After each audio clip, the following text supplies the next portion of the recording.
तो फ्रेंड्स आज की कहानी है एक तलाक ऐसा भी। बहुत ही अच्छी कहानी है, आप सभी के दिल को छू जाएगी। तो कहानी को पूरा ज़रूर सुनिएगा। 55 वर्षीय कोमल जी आज सुबह से ही गहन सोच में गुम थी। किसी काम में उनका मन ही नहीं लग रहा था। उन्हें बेचैन देखकर उनके 80 वर्षीय बुजुर्ग पिताजी बोले, क्या हुआ कोमल, कोई परेशानी है क्या? तो गहरी सांस लेते हुए कोमल जी बोली, अपने सामने ही अपने बेटे और बहू का घर उजड़ते देख एक माँ कैसे खुश रह सकती है।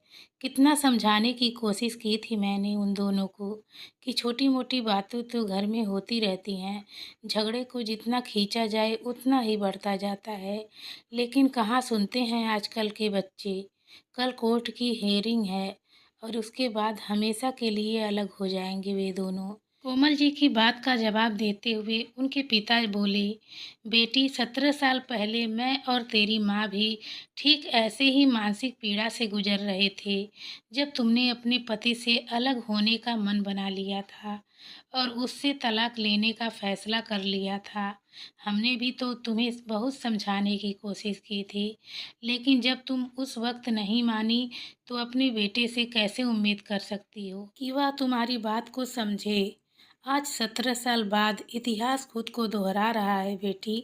पिता की बात सुनते ही कोमल जी की आंखें आंसुओं से भर आई। तभी उनके पिता बोले, लेकिन बेटी मुझे लगता है कि ऐसे समय में तुम्हें रोहन के साथ होना चाहिए। आप ठीक कह रहे हैं बाबूजी, मैं कल सुबह ही दिल्ली के लिए रवाना हो जाऊंगी। दरअसल जब कोमल जी का अपने पति सुशांत जी से तलाक हुआ था, उस समय उनका बेटा रोहन 10 साल का था। माँ बाप के अलग रहने से रोहन अंदर ही अंदर डिस्टर्ब रहने लगा था। इस बात के लिए वह अपनी माँ से उखड़ा उखड़ा सा रहता था। तलाक के बाद से कोमल जी अपने बेटे को लेकर मायके में ही रह रही थीं। पढ़ाई लिखाई करने के बाद रोहन ने दिल्ली में ही नौकरी ज्वाइन कर ली और वहीं सेटल हो गया। कोमल जी और सुशांत जी को अलग हुए 17 साल बीत चुके थे और 17 साल बाद आज उनके बेटे रोहन की गृहस्थी भी उजड़ने की कगार पर थी। अगले दिन जब कोमल जी रोहन के घर पहुंची और रोहन ने दरवाज़ा खोला, तभी उसके वकील का उसके पास फ़ोन आया और बोला, अरे मुबारक हो रोहन जी, आज तो निश्चित तौर पर तुम्हें तलाक मिल ही जाएगा और कोर्ट से आपको आपके तलाक के कागज़ भी मिल जाएंगे और उसके बाद आप और नैना मैडम हमेशा हमेशा के लिए अपने रिश्ते से आज़ाद हो जाओगे। यह बात सुनते ही रोहन का कलेजा धक से रह गया। तभी कोमल जी ने पीछे से उसके कंधे पर हाथ रखा तो अपनी परेशानी वह छिपा ना सका और अपनी माँ के गले लगकर फूट फूट कर रो पड़ा। इतने समय से दिल में भरा गुबार आज वह हल्का कर लेना चाहता था। रोते हुए बोला, माँ, घर छोड़कर जाते वक्त उसने कहा था कि रोहन, हम लोग एक नदी के दो किनारे की तरह हैं, जो चाह कर भी आपस में कभी नहीं मिल सकते। शायद नैना ने सही कहा था, नदी के दो किनारे कभी नहीं मिल सकते। उसका कहना बिल्कुल ठीक था। मैं जीवन को बहुत गहराई से देखता हूँ। जिंदगी को इतना भी गंभीरता से नहीं लेना चाहिए। शायद इसीलिए आज मैं अकेला रह गया हूँ। काश मैं उसी दिन उसे रोक लेता। काश मैं उसी दिन उसे छोड़कर ऑफिस से नहीं जाता। कैसे भी करके मना लेता तो आज हमें यह दिन ना देखना पड़ता। कोमल जी रोहन की पीड़ा को साफ साफ समझ पा रही थीं। वह जानती थी कि इस घटना से वह अंदर तक टूट चुका है। इसलिए उसे समझाते हुए बोली, बेटा, अभी देर नहीं हुई है। एक बार अपने इस रिश्ते को फिर से मौका देकर देखो। अकेले ज़िंदगी काटना इतना आसान नहीं होता और यह बात मैं खुद महसूस कर चुकी हूँ। मैं तो जीवन में इतना बड़ा फैसला लेकर आज तक पछता रही हूँ, लेकिन तुम ऐसी नौबत मत आने दो। नहीं माँ, अब सब कुछ खत्म हो चुका है। अब इस बारे में सोचकर कोई फ़ायदा नहीं। आज अदालत की मंजूरी मिलने के बाद हम कानूनी तौर पर अलग हो जाएंगे।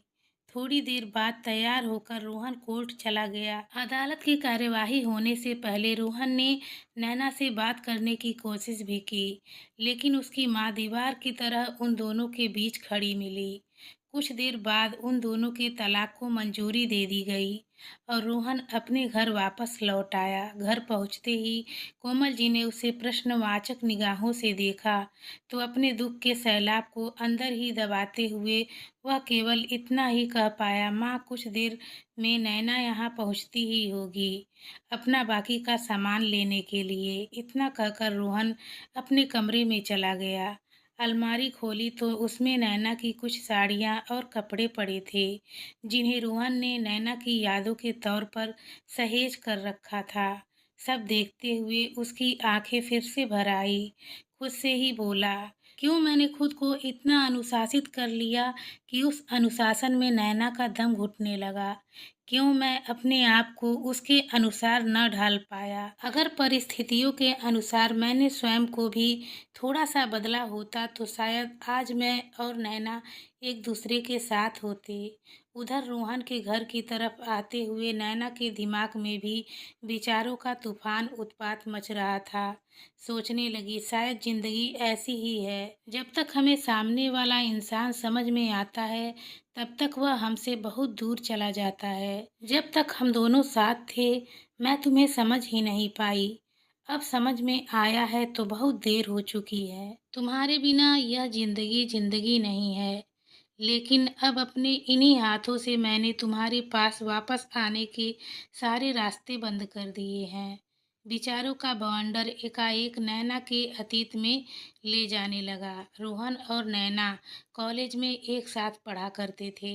वैसे तो नैना का ध्यान कभी रोहन की ओर नहीं गया था, लेकिन जब रोहन ने फर्स्ट ईयर में टॉप किया तो वह आश्चर्यचकित रह गई कि किसी लड़के का रिजल्ट इतना अच्छा कैसे आ सकता है। रोहन का पढ़ाई में इतना ध्यान देखकर वह उसकी ओर आकर्षित होने लगी। धीरे धीरे दोनों की बातचीत शुरू हो गई और कुछ समय बाद वे दोनों एक दूसरे को पसंद करने लगे, लेकिन दोनों में से किसी ने भी अपने मन की बात दूसरे को नहीं बताई थी। कॉलेज का आखिरी दिन था। नैना रोहन के पास आई और बोली, रोहन मैं तुम्हारी इस दोस्ती को एक रिश्ते का नाम देना चाहती हूँ और उम्र भर तुम्हारे साथ रहना चाहती हूँ। क्या तुम मुझे पसंद करते हो? यह सुनकर रोहन कुछ देर चुप रहा, फिर धीरे से बोला, हाँ मैं भी तुमसे शादी करना चाहता हूँ। ऐसा कहते हुए उसने नैना के हाथ को अपने हाथ में ले लिया। दोनों ने एक दूसरे के साथ शादी करने का फैसला तो कर लिया, लेकिन दोनों की जातियां अलग अलग थी, इसलिए शादी करना इतना आसान भी नहीं था। रोहन के परिवार वालों को तो कोई ऐतराज नहीं था, लेकिन नैना के माता पिता मानने को तैयार ही नहीं थे। उधर नैना भी अपने फैसले पर अड़ गई कि अगर शादी करूंगी तो रोहन से ही करूंगी, नहीं तो अपनी जान दे दूंगी। आखिरकार नैना के माता पिता ने भी बुझे मन से इस रिश्ते को स्वीकृति दे दी, लेकिन रोहन को कभी दिल से अपना नहीं पाए। कॉलेज पास करने के 2 साल बाद नैना और रोहन की शादी हो गई। नैना अपनी शादी के बाद के उन खूबसूरत लम्हों को याद करने लगी जब शादी के बाद नैना ने रोहन के घर में पहला कदम रखा था तो रोहन ने एक पेपर पर उसके पैरों के निशान लिए थे और ठीक 2 दिन बाद वह उस पेपर को एक फ़ोटो फ्रेम में लगवाकर घर लेकर आया था। जब नैना ने यह सब देखा तो हैरानी से बोल उठी, अरे यह मेरे पैरों के निशान तो तुमने तब लिए थे ना जब मैंने इस घर में पहला कदम रखा था। हाँ नैना, यह तुम्हारे पद चिन्ह हैं, लेकिन यह फोटो फ्रेम में क्यों लगवाए? नैना ने पूछा तो रोहन बोला, नैना माता पिता अपनी बेटी को एक अनजान इंसान के साथ जीवन भर साथ निभाने के लिए उसे सौंप देते हैं तो उसका भी तो फर्ज बनता है ना कि वह अपने घर की लक्ष्मी को उतना ही प्यार और सम्मान दे जितना उसके माता पिता के घर में उसे मिलता था। बस इसी दिशा में यह मेरी एक छोटी सी कोशिश है। रोहन के यह विचार जानकर हैरान रह गई थी नैना।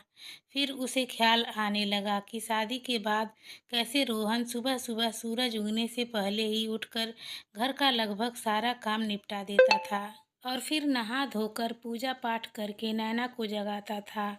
वे सारे दृश्य जैसे किसी चलचित्र की तरह उसकी आंखों के सामने दिखाई देने लगे। सुप्रभात नैना जी, देखिए सुबह हो चुकी है।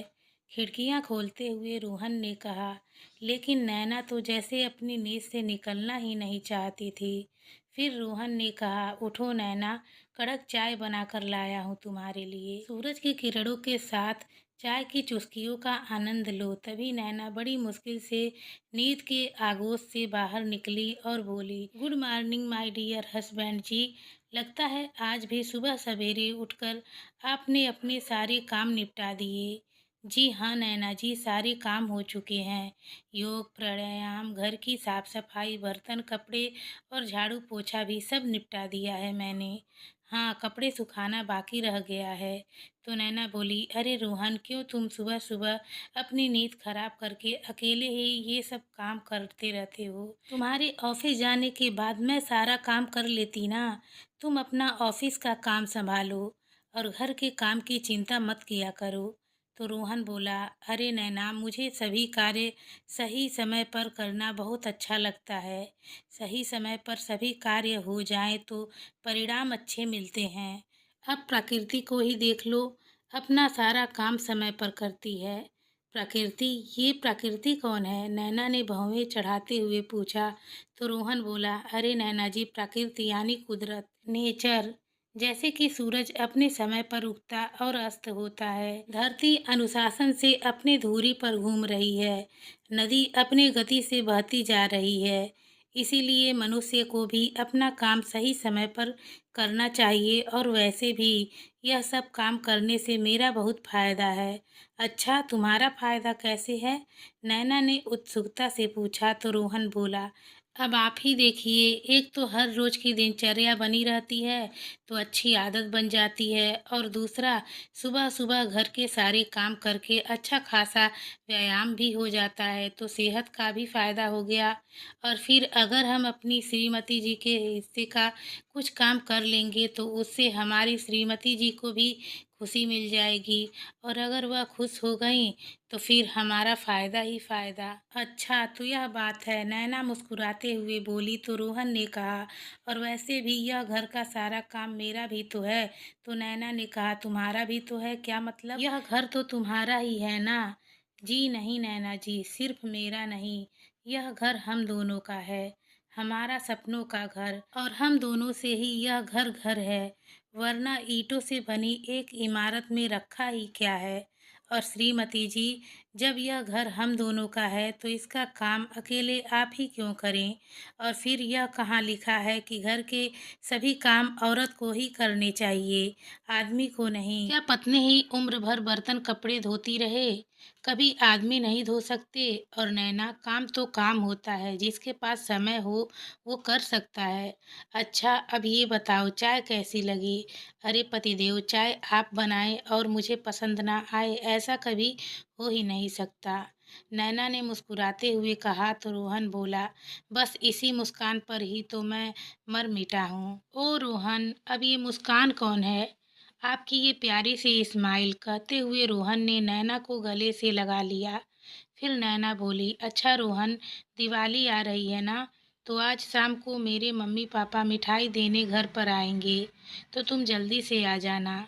अरे चिंता मत कीजिए श्रीमती जी, मैं जल्दी भी आ जाऊंगा और उनके लिए अपने हाथ से खाना पकवान भी तैयार करूंगा।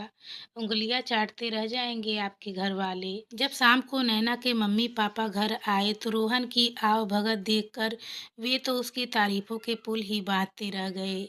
दिन यूं ही बीतने लगे। लेकिन एक दिन जब रोहन शाम को ऑफिस से घर लौटा तो नैना उस समय अपने मोबाइल में व्यस्त थी, शायद सहेलियों के साथ व्हाट्सएप ग्रुप में चैट कर रही थी। घर आते ही जलने की बदबू आने के कारण रोहन सीधा रसोई घर में गया। गैस बंद करके बाहर आया और बोला, नैना, रसोई घर में सारी सब्जी जल गई है और तुम यहाँ फोन में मशगूल हो। तुम्हें कितनी बार कहा है कि फोन में इतना मत खो जाया करो, कि असल दुनिया से नाता ही तोड़ लो। तभी नैना चिढ़ते हुए बोली, फोन फोन, मुझे समझ नहीं आता रोहन कि मेरे फ़ोन से तुम्हें इतनी दिक्कत क्यों है।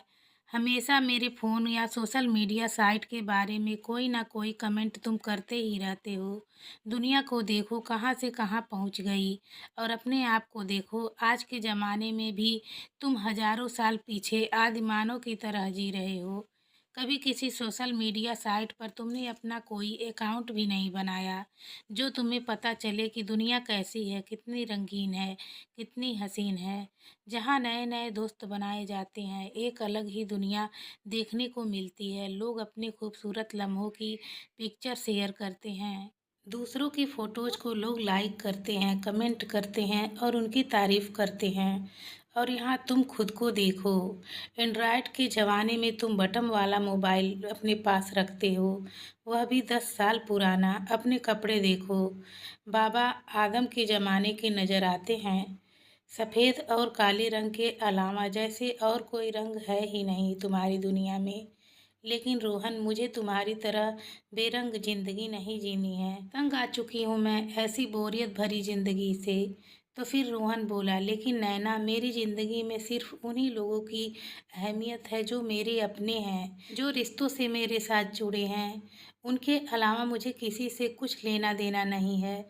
उन रिश्तों को अगर मैं सही ढंग से निभा लेता हूँ तो इससे ज़्यादा संतुष्टि की बात मेरे लिए कोई नहीं होगी।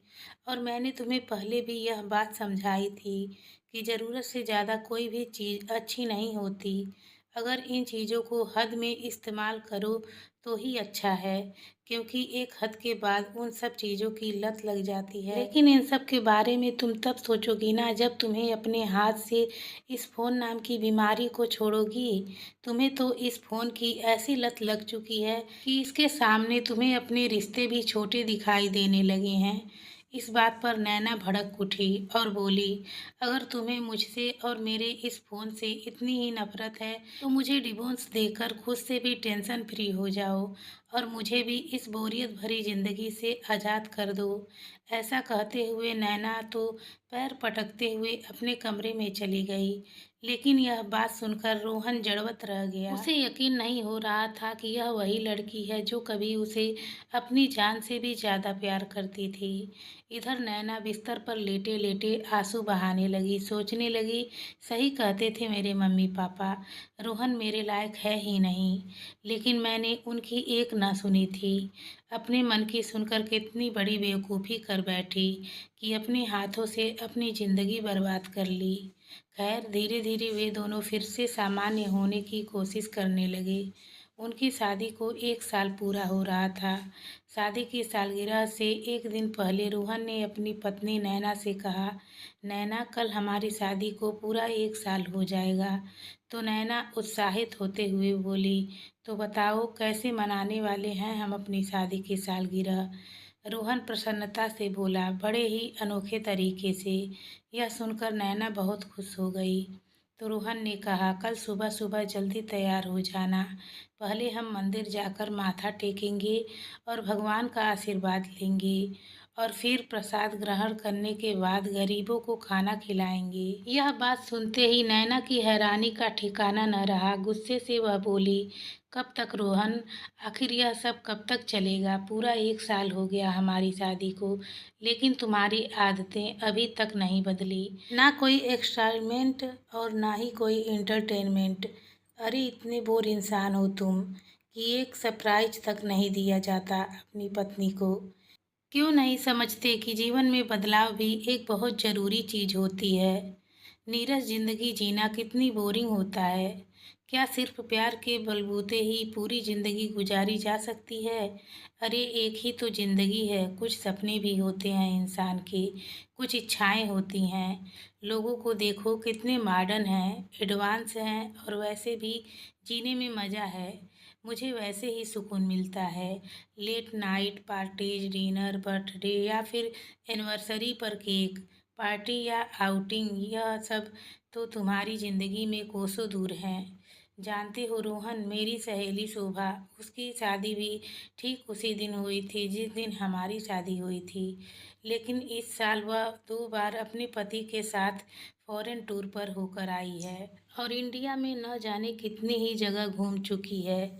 आए दिन candle light dinner, birthday surprise और न जाने कितने ही मौक़ों पर अपनी खूबसूरत तस्वीरें खींचकर पोस्ट करती है।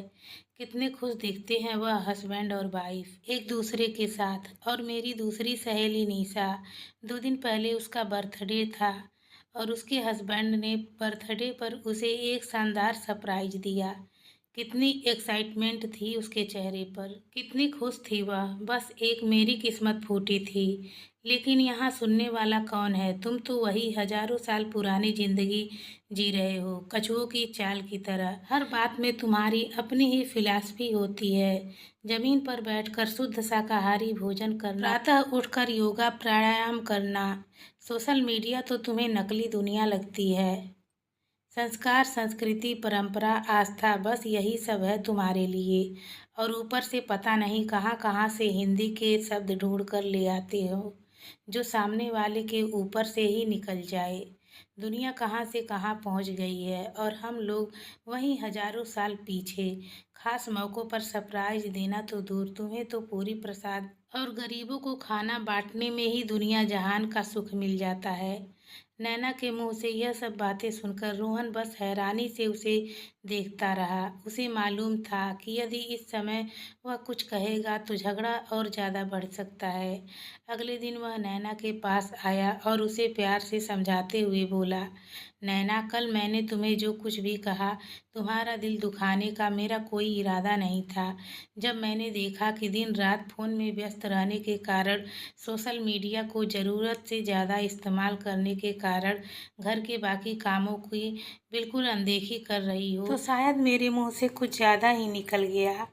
इस सब के लिए मैं तुमसे माफ़ी मांगता हूँ और आगे से ऐसा कुछ ना हो, इसके लिए मैं तुमसे भी एक गुजारिश करता हूँ कि इस नकली दुनिया से समय रहते ही बाहर आ जाओ। देखो नैना, सोशल मीडिया के जिन दोस्तों के साथ अपनी पोस्ट शेयर करके उनकी लाइक्स हासिल करने में तुम्हें खुशी होती है, जब सच में तुम्हें ज़िंदगी में किसी एक भी दोस्त की ज़रूरत होगी, मैं तुम्हें दावे के साथ कह सकता हूँ कि इसमें से कोई भी तुम्हारे पास नहीं होगा। कोई नहीं आएगा तुम्हारी मदद करने। तुम्हारे साथ खड़े होंगे तो सिर्फ तुम्हारे अपने, जिनके साथ तुम्हारे रिश्ते जुड़े हैं, जो सच में तुम्हारी फिक्र करते हैं। इसलिए वक्त रहते स्वयं को संभालो, अपनी असल दुनिया के बारे में सोचो, अपने रिश्ते के बारे में सोचो। एक बात और कहूँगा नैना, दूर से देखने पर हमें बाकी लोगों की लाइफ बहुत परफेक्ट लगती है। हमें ऐसा लगता है कि कितनी खुशहाल ज़िंदगी बिता रहे हैं हमारे आसपास, और इस दुनिया के लोग कितने हंसते हुए नज़र आते हैं उन तस्वीरों में जो वे लोग सोशल मीडिया पर पोस्ट करते हैं। लेकिन नैना, हमें यह भी सोचना चाहिए कि कोई भी इंसान अपने परिवार वालों से झगड़ा करते हुए फ़ोटो खींचकर सोशल मीडिया पर नहीं डालता। जब वह दुखी होता है, उदास होता है, उस पल तस्वीर खींचकर वह सोशल मीडिया पर अपने दोस्तों के साथ साझा नहीं करता।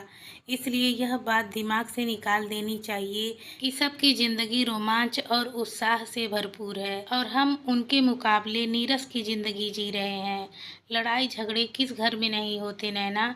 छोटी मोटी बातें तो हर घर में होती है, लेकिन इन बातों को इतना बढ़ा देना कि इंसान अलग होने के बारे में सोचने लगे, डिवोर्स जैसे ऑप्शन के बारे में सोचे, यह तो गलत है ना। जो हुआ वह दोबारा नहीं होगा।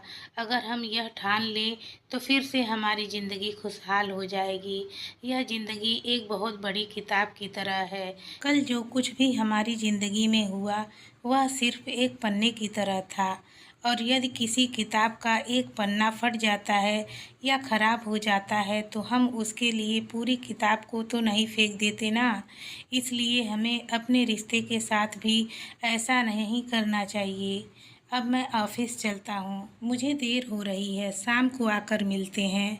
और मुझे वही पहले जैसी हंसती खिलखिलाती हुई नैना चाहिए। उसी समय रोहन ऑफिस चला गया, लेकिन जब शाम को जैसे ही घर लौटा तो देखकर दंग रह गया। नैना अपना बैग पैक कर रही थी। उसे देखते ही रोहन बोला, नैना, कहीं जाने की तैयारी है क्या? क्या मायके से तुम्हारी माँ का फ़ोन आया था? चलो अच्छा है, कुछ दिन माँ के साथ बिताओगी तो तुम्हारा भी मूड अच्छा हो जाएगा। तभी नैना बोली, नहीं, मैं कुछ दिन के लिए नहीं बल्कि हमेशा के लिए जा रही हूँ। अब मैं यहाँ कभी वापस नहीं आऊँगी। नैना की यह बात सुनकर रोहन हैरत में पड़ गया। उसे तो जैसे काटो तो खून नहीं। फिर खुद को संभालते हुए बोला, नैना, तुम ही तो कहती थी कि एक ही ज़िंदगी है।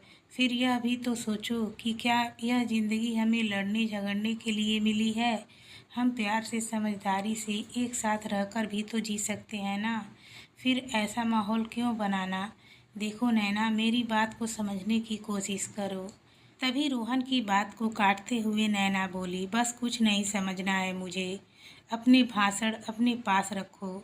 मैं तो सिर्फ इतना जानती हूँ कि जो इंसान मेरी ख्वाहिशों को पूरा नहीं कर सकता, जिसकी नज़रों में मेरे सपनों की कोई कदर नहीं है, उस इंसान के साथ रहकर मैं अपनी ज़िंदगी बर्बाद नहीं कर सकती।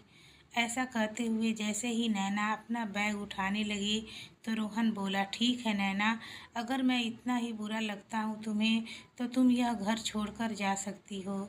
लेकिन एक बात याद रखना, फिर इस घर के दरवाजे हमेशा के लिए तुम्हारे लिए बंद हो जाएंगे।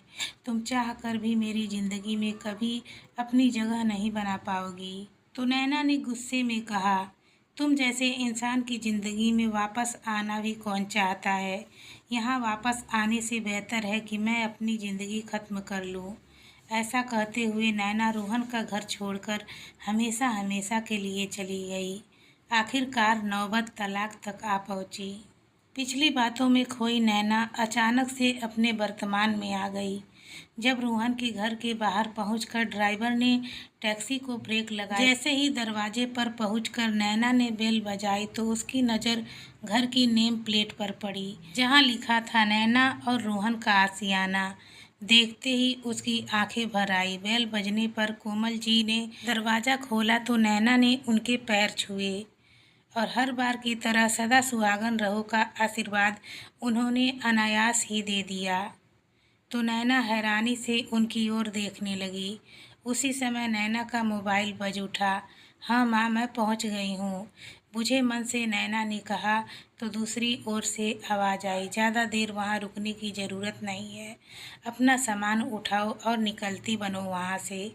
ठीक है मम्मी, ऐसा कहकर उसने फ़ोन रख दिया। अंदर आई तो जैसे यादों का सैलाब उसकी राह देख रहा था। उसके हाथों से सजा वह आशियाना अब तक बिल्कुल वैसा का वैसा ही था। सामने दीवार पर दुल्हन के रूप में सजी नैना की एक खूबसूरत सी तस्वीर लगी थी, जो आज उससे पूछ रही थी, क्यों नैना, कर ली अपने सपनों की उड़ान पूरी, जिसके लिए तुमने अपने रोहन को छोड़ दिया था। फिर उसकी नज़र अपने उन पद चिन्हों पर पड़ी जिसे रोहन ने बड़े प्यार से फोटो फ्रेम में करवा कर दीवार पर लगाया था। फिर उसे दिखाई दी अपनी और रोहन की वह तस्वीर जिसमें वह दोनों एक दूसरे के हाथों में हाथ डाले बेहद खुश नजर आ रहे थे। अचानक उसे ऐसा लगा जैसे उस घर की एक एक चीज चीख चीख कर उससे सिर्फ एक ही सवाल कर रही है, क्यों उजाड़ दिया तुमने अपना बसा बसाया घर। सहसा उसकी आंखों से आंसू बहने लगे। अपने आंसुओं को पोंछते हुए वह कमरे में पहुंची तो देखा सामने रोहन खड़ा था। नैना के हाथ में कोर्ट के कागज देखते ही रोहन मन ही मन उसे बोला, नैना, भले ही इस कागज में लिखी गई सारी चीज़ें तुम यहाँ से ले जाओ, लेकिन हम दोनों के बीच जो सबसे ज़रूरी चीज़ थी वह तो इस कागज में भी नहीं लिखी। क्या इतना ज़रूरी था यह कागज का टुकड़ा। फिर थोड़ी देर सन्नाटे के बाद स्वयं को सामान्य दिखाता हुआ रोहन बोला, कैसी हो तुम। मैं ठीक हूँ, तुम बताओ तुम कैसे हो, नैना ने पूछा। तो रोहन अभी कुछ कहने ही लगा था कि इतने में नैना के मोबाइल पर उसकी सहेली का कॉल आया। फ़ोन कॉल सुनते ही नैना के पैरों तले ज़मीन खिसक गई। क्या ऐसा नहीं हो सकता, कहते हुए नैना रोने लगी। नैना के रोने की आवाज़ सुनकर कोमल जी भी अपने कमरे से बाहर आईं। उधर रोहन भी घबरा गया कि आखिर बात क्या है। तो नैना ने रोते हुए कहा, रोहन, मेरी सहेली शोभा ने सुसाइड करने की कोशिश की। इस समय वह अस्पताल में एडमिट है, मुझे अभी उससे मिलने जाना होगा। कहते हुए जैसे ही नैना बाहर जाने लगी तभी रोहन बोला, रुको नैना, मैं भी आता हूँ तुम्हारे साथ। नैना रोहन के साथ स्कूटर पर बैठकर अपनी सहेली से मिलने अस्पताल पहुंची।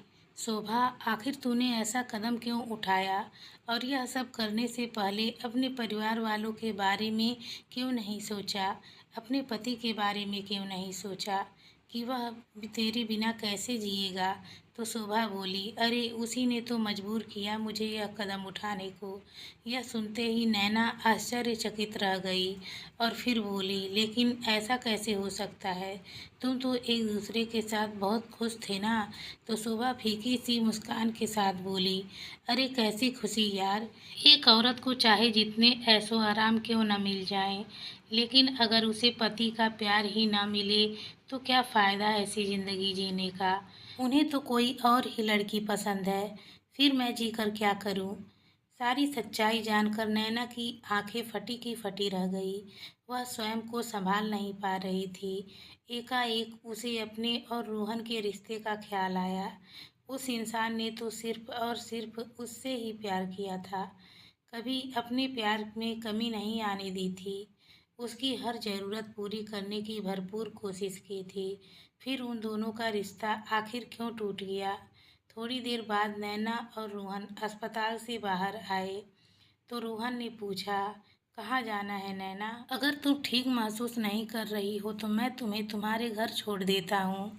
अपना सामान तुम कल ले लेना। तो नैना बोली, नहीं रोहन, तुम्हारे घर चलते हैं। एक बार मैं वापस चली गई तो फिर कभी नहीं आ सकूंगी। रास्ते भर नैना के दिमाग में विचारों का तूफान चलता रहा। सोचने लगी, ठीक ही तो कहता था रोहन कि जो लोग सोशल मीडिया पर खुश नजर आते हैं जरूरी तो नहीं कि वह असल जिंदगी में भी खुश हों। हम उन्हें देखकर अपनी तुलना उन लोगों से करने लग जाते हैं और चाहते हैं कि हम भी वैसी ज़िंदगी जिएं, और इसी जद्दोजहद में जो हमारे पास होता है हम उसका भी महत्व नहीं समझ पाते। रास्ते में जब रोहन ने रेड लाइट पर स्कूटर रोका तो नैना ने देखा कि वहीं उसके पास में एक मोटरसाइकिल पर एक नवविवाहिता जोड़ा बैठा हुआ था। पति के पीछे बैठी पत्नी अपने पति को कसकर थामे हुई थी। चेहरे पर एक मुस्कुराहट थी, एक सुकून था, मानो उसके साथ रहकर वह पूर्ण रूप से सुरक्षित महसूस कर रही थी। देखते हुए नैना सोचने लगी कि कितना मधुर होता है ऐसे इंसान का साथ जो हमसे बेहद प्यार करता है। कितना बड़ा संबल होता है वह प्यार जिसे पाकर एक औरत अपनी संपूर्ण पीड़ाओं को भूल बैठती है। कभी मैं भी तो रोहन के साथ ऐसे ही सुकून भरी जिंदगी जी रही थी। तभी अपने हाथ में कोर्ट के कागज देखते हुए वह मन ही मन बोल उठी, इस कागज के टुकड़े ने मुझसे सिर्फ मेरे प्यार को ही नहीं छीना बल्कि मेरी हर खुशी, हर त्योहार को हमेशा के लिए छीन लिया। उन खूबसूरत पलों को छीन लिया जो कभी हम लोगों ने एक साथ जिए थे। थोड़ी देर बाद वे लोग घर पहुंचे तो रोहन बोला, तुम कमरे में अपना सामान ले लो नैना। और जैसे ही रोहन कोमल जी के पास उनके कमरे में जाने लगा तो नैना बोली, रोहन मुझे तुमसे कुछ बात करनी है। रोहन ने नैना की ओर देखा तो नैना की आंखों से आंसू बह रहे थे। उसे ऐसे देखकर रोहन सहसा बोला, तुम ठीक हो ना नैना? यहाँ बैठो, कहो क्या कहना चाहती हो?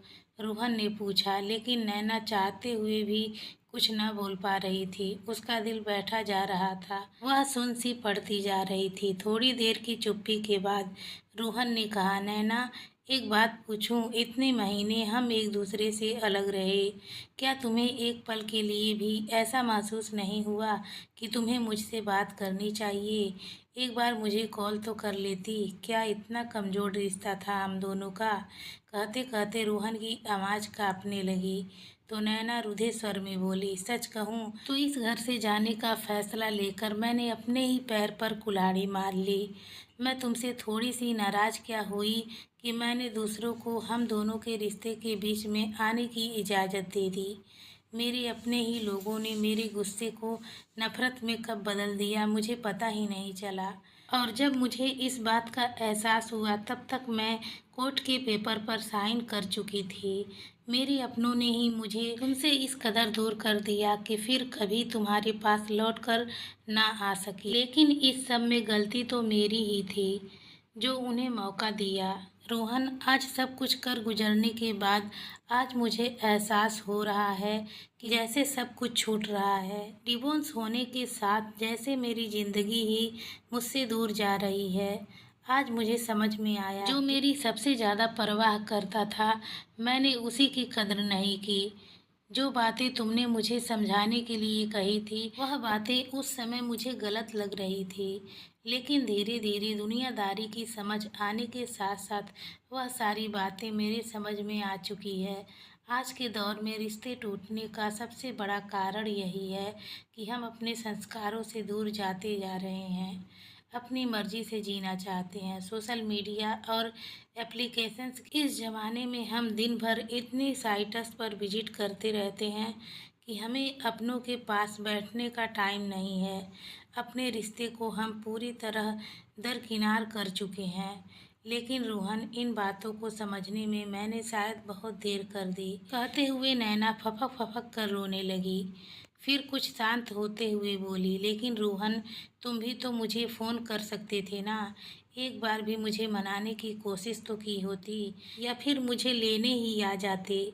तो रोहन बोला, सोचा तो बहुत बार, लेकिन शायद अहम की दीवारें भावनाओं से कहीं ज़्यादा मजबूत हो चुकी थी। अगर घमंड को एक तरफ रखकर मैंने हालात को सही करने की कोशिश की होती तो हमारा रिश्ता टूटने से बच जाता। कहते कहते रोहन की आंखें भर आई तो नैना रोहन के सामने घुटनों के बल बैठ गई और बोली, मुझसे बहुत बड़ी गलती हो गई रोहन। क्या तुम अपने दिल में मेरे लिए फिर से जगह बना सकते हो? वह जगह तो अभी तुम्हारी ही है नैना। तुम भले ही शारीरिक तौर पर यह घर छोड़कर चली गई हो, लेकिन तुम्हारे जाने के बाद एक दिन भी ऐसा नहीं गया जब मैं तुम्हारी याद में नहीं रोया हूँ। वापस आ जाओ नैना, मुझे तुम्हारी ज़रूरत है। यह देखकर नैना के मुंह से तो जैसे शब्द ही उच्चारित नहीं हो पा रहे थे। एक झटके में ही उसने कोर्ट के पेपर्स फाड़ दिए। तभी नैना के फ़ोन पर बेल बजी। हेलो बेटी, तू अभी तक घर क्यों नहीं आई? कहाँ रह गई? माँ, मैं तो कब से घर पहुँच चुकी हूँ, लेकिन आपके घर नहीं, अपने और रोहन के घर। और अब से यही मेरा घर है। कहते हुए नैना ने फ़ोन काट दिया। उसका सिर रोहन के सीने से सट गया। रोहन ने उसे बाहों में भर लिया। भावनाओं के सारे बांध एक साथ टूट गए और दोनों ओर से आंसू बहने लगे।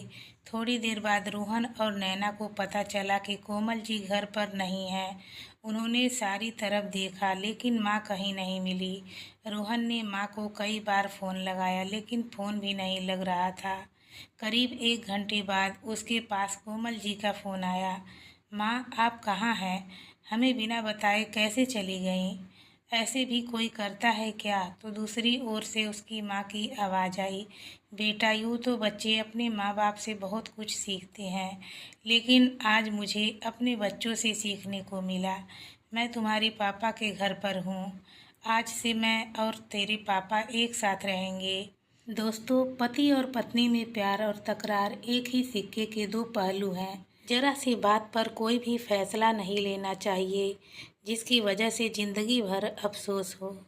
तो फ्रेंड्स, कैसी लगी आज की कहानी मुझे कमेंट करके ज़रूर बताइएगा। ऐसी ही कहानियाँ सुनना चाहते हैं तो मेरे चैनल को सब्सक्राइब कर लीजिए। तो फिर मिलेंगे अगली कहानी में, तब तक लिए बाय बाय, टेक केयर।